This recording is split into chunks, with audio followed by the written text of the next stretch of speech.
May tinangkang sirain ng isang lalaki ang CCTV bago magnakaw. Sa Pangasinan naman, hulikam din ang pananalisin ng isang grupo.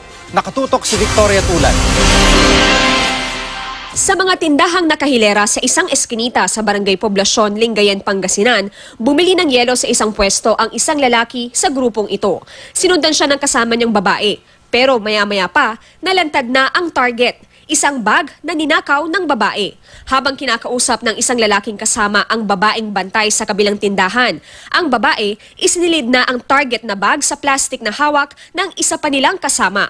Kasamang natangay ang laman ng bag na 20,000 piso at isang cellphone. Nadiskubre lang ng may-ari na nawawala na ito nang may kailangan itong bayaran.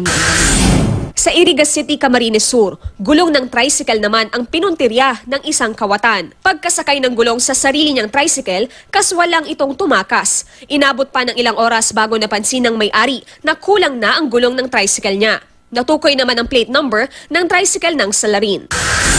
Sa Tabaco, Albay, nilooban naman ng isang lodging house. Tinangay muna ng lalaki ang 2 cellphone na naiwang nakapatong sa counter. Maya-maya, bumalik siya at pumasok na sa counter na palingalinga pa. At nang mapansin ang CCTV camera sa isang sulok, inakyat niya ito at ginupit ang isang wire. Hindi niya alam na gumagana pa ito kaya itinuloy ang pagnanakaw na aabot sa 5,000 piso. Pero ibinalik ang mga cellphone na nauna niyang ninakaw. Nakilala na ng mga pulis ang magnanakaw at nakatakdang kasuhan. Victoria Tulad, nakatutok, 24 oras.